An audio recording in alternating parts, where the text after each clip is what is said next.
नमस्कारम, जय धन्वंतरी, जय आयुर्वेद। मैं नाड़ी वैद्य रविंद्र लोहान। आइए दोस्तों, आज हम बात करते हैं कि हमें जल को कैसे ग्रहण करना चाहिए। हमें किन किन रोगों में हमें शीतल जल, ठंडा जल, और किन किन रोगों में हमें गुनगुना जल, और किन किन रोगों में हमें बिल्कुल कम जल हमें पीना चाहिए, जिससे हमारी रोग शांति हो। वो हमारे रोग को का शमन करने में लाभदायक होता है। जितनी दवाइयाँ काम करती हैं उतना ही ये जल भी काम करता है, क्योंकि हमारी दिनचर्या उस रोग के का नाश करने के लिए ही हो तो वो रोग जल्दी नाश होता है।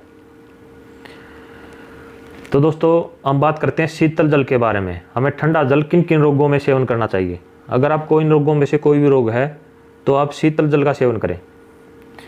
अगर आपको मूर्छा आती है, किसी को भी अगर बार बार बेहोशी की शिकायत होती है तो वो शीतल जल का सेवन करे। दोस्तों, पित्त विकार में अगर किसी को शरीर में गर्मी बढ़ी हुई है, या जैसे अम्ल पित्त है, या मतलब कोई श्वेत प्रदर है, कोई भी पित्त का रोग है जो गर्मी से रिलेटेड रोग है, उसके अंदर आप शीतल जल का सेवन करें। विष विकार में अगर आपको कोई जहर वगैरह चढ़ गया है, कोई सांप वगैरह का या कोई बिच्छू वगैरह का, या कोई दवाई वगैरह पी ली है, मतलब किसी तरह का भी विष विकार है जो शरीर के अंदर पहुंच गया है, तो इसके अंदर भी पित्त दोष बढ़ता है और उससे फिर मतलब शरीर में गर्मी बढ़ती है। तो इसमें भी आप ठंडा जल ले सकते हैं। आप रक्त विकार में कोई भी आपको नाक से, गुदा से, मुंह से, कहीं से भी अगर खून गिरता है तो उसमें आप शीतल जल का सेवन करें। यह भी आपके आराम होने में सहायक होता है। आपको अगर उल्टी आते हैं तो उल्टी में भी आप ठंडे जल का सेवन करें। आपको उदर और रक्तपित्त है, अगर ऊपर वाले भागों में नाक से, मुंह से अगर खून आता है तो उसमें भी आप ठंडे जल का सेवन करें। अम्ल पित्त में अगर आपको नक्सीर आती है, नाक से खून बहता है, तो भी आप ठंडा जल का सेवन करें। अगर आपको स्वपन दोष है या शिखर पतन है तो भी आप ठंडा जल का सेवन करें। ठंडा जल सेवन दोस्तों घड़े का ठंडा पानी, ना कि फ्रिज का पानी, ये आप बिल्कुल ध्यान रखें। अगर आपको धातु रोग है, दांत गिरती है, या फिर शिखर पतन का रोग है तो आप घड़े का पानी का सेवन करें। रक्त प्रदर में दोस्तों अगर किसी औरत को योनि मार्ग से अगर रक्त गिरता है तो भी आप ठंडे जल का सेवन करें। तो दोस्तों, आप इन रोगों में आप ठंडे जल का सेवन करेंगे तो आपके रोग की शांति जल्दी होगी, आपके रोग का जल्दी नाश होगा। दोस्तों, आप गुनगुने जल का सेवन किन किन रोगों में करें। अगर आपको नज़ला है या फिर जुकाम है आपको, तो आप गुनगुना जल पिएं, उससे आपका रोग जल्दी शांत होगा। वात रोग में अगर आपको शरीर में कहीं कहीं दर्द रहते हैं, जैसे कभी कमर में हो गया, कभी गर्दन में हो गया, कभी हाथ पाँव में हो गया, कभी घुटनों में हो गया, तो मतलब ये वात रोग में आता है, तो इसमें भी आप गुनगुना जल का सेवन करें। दोस्तों, आदमान रोग होता है पेट फूलना। अगर आपके पेट में गैस बनती है तो भी आप गुनगुने जल का सेवन करें, क्योंकि गुनगुना जल वात का नाश करता है। तो दोस्तों, अतिरेचन में अगर आपको ज़्यादा दस्त लगे हुए हैं तो भी आप गुनगुने जल का सेवन करें। अगर आपको बुखार हो गया है तो भी आप गुनगुना जल का सेवन करें।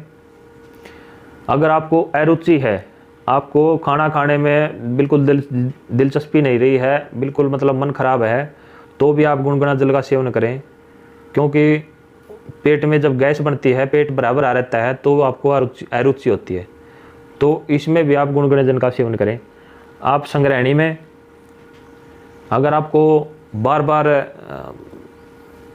या टाइट मल आता है या फिर बिल्कुल पतला दस्त आते हैं, संग्रहणी में ये दोनों प्रकार के होते हैं, कभी दस्त आता है, कभी टाइट मल आता है, तो इसमें आप गुनगुने जल का सेवन करें। अगर आपको श्वास का रोग है या फिर खांसी का रोग है, उसमें भी आप गुनगुने जल का सेवन करें। आपको अगर कहीं पे फोड़ा है या कहीं पे मतलब रसोड़ी वगैरह है, गांठ वगैरह है, उसमें भी आप गुनगुने जल का सेवन करें। अगर आपको हिचकी लगी हुई है, हिचकी भी हमारे पेट में जब गैस बनती है तो वो हिचकी मुंह के द्वारा बाहर निकलती है, उससे फिर वो हिचकी रोग पैदा होता है। तो ये रोग अगर आपको हिचकी होती है तो भी आप गुनगुने जल का सेवन करें।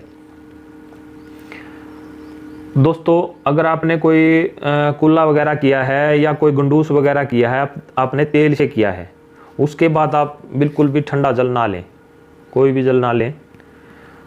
घंटा 2 घंटा के बाद फिर आप जल ले सकते हैं। दोस्तों, थोड़ा जल किस रोग में हम ले सकते हैं? अगर इन रोगों में अगर हम ज़्यादा जल का सेवन करेंगे, ज़्यादा पानी पिएंगे, तो हमें ये रोग बढ़ते हैं। दोस्तों, अगर आपको अरुचि है तो उसमें भी आप थोड़ा जल लिए। आपको नज़ला है या जुकाम है, उसमें आप बिल्कुल थोड़ा थोड़ा जल पिए। वैसे आप नॉर्मली में मान के चलो, अगर आप 250 ग्राम पानी पीते हैं तो उसमें मुश्किल से आप 50-60 ग्राम पानी पिए, उससे भी आपको इन रोगों में आराम मिलता है। अगर आपको शरीर में कहीं पे सूजन है तो भी आप बिल्कुल कम पानी पिए।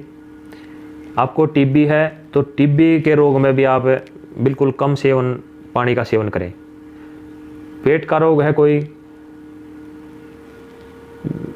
जैसे कोई वायु गोला वगैरह है या मतलब कोई भी पेट का रोग है, तो उसमें आप थोड़ा थोड़ा जल सेवन करें। आँखों का कोई रोग है, आँखों में कोई जाला वगैरह है, आँखों में कोई मोतियाबिंद वगैरह है, या मतलब कोई आँखों में आई हुई है, तो इसमें भी आप थोड़ा जल पिए। अगर आपके शरीर में कोई घाव है और वो ठीक नहीं हो रहा है, या फिर आप एक्सीडेंट वगैरह में कई बार चोट लग जाती है, तो ऐसा है तो आप बिल्कुल कम जल पिए, उससे आपका घाव जल्दी भरेगा। और अगर आपको शुगर का रोग है, मधुमेह है, तो आप कम जल का सेवन करें, बिल्कुल थोड़ा थोड़ा पानी पिए आप। तो ऐसा करने से दोस्तों रोगों में शांति होती है। जिस तरह लकड़ी के ढेर पर गिरी हुई अग्नि अंत में भयानक रूप धारण कर लेती है, उसी तरह बद परहेज करने वाला रोगी, अगर कोई बद परहेज करने वाला रोगी है, उसका रोग बिल्कुल ही भयानक रूप धारण कर लेता है, और फिर वो रोगों से रोगों में बदलता चला जाता है। आगे से आगे उसकी पीढ़ी बदलती रहती है और फिर वो असाध्य हो जाता है। तो असाध्य होने से पहले ही आप अपनी दिनचर्या को सुधार करके, अपने खाने पीने को सुधार करके, अपने पानी वगैरह का जो मैंने मात्रा ये पीने का जो तरीका बताया है, आप इस तरीके से पानी वगैरह पी करके, और उस जो वह आपको रोग है, उस रोग को समझ करके, उसके जो कारण हैं उन कारणों को त्याग करके आप बिल्कुल लाभ उठा सकते हैं।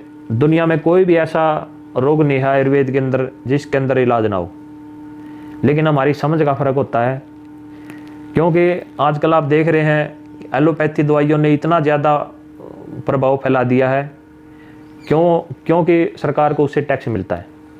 हमारे आयुर्वेद से कोई टैक्स नहीं मिलता, इसलिए आयुर्वेद को वो पीछे धकेल रहे हैं। और आयुर्वेद ही रोगों की जड़ को ख़त्म करता है, ये आप सब जानते हैं। एलोपैथी दवाइयाँ कभी भी रोग को जड़ से ख़त्म नहीं करती। कि आप किसी भी रोग को उठा के देखना, उसका रोगी हर वक्त और पूरी उम्र वो दवाई खाता खाता मर जाता है, लेकिन उसका रोग ठीक नहीं होता। आप कोई भी रोग को देखना, लेकिन आयुर्वेद की दवाइयाँ थोड़ा टाइम लेती हैं, कुछ धैर्य धारण करने की ज़रूरत होती है रोगी को।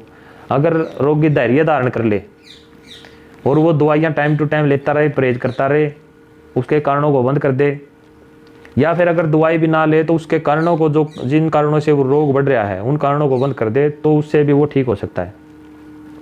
हाँ, कुछ टाइम लग जाता है। अगर वो दवाई ना ले, अगर हम दवाई लें तो वो 1-2 महीने में या 3 महीने में भी ठीक हो सकता है। अगर दवाई ना लें तो हो सकता है वो 6 महीने भी लगा दे, लेकिन वो ठीक हो जाएगा पक्का। तो आप अपनी दिनचर्या को सुधारें दोस्तों। आपको ये वीडियो कैसा लगा आप कमेंट करें, शेयर करें, अपने दोस्तों को, अपने प्यारे मित्रों को आप शेयर करें। इन्हीं शब्दों के साथ मैं अपनी वाणी को विराम देता हूँ। नमस्कार।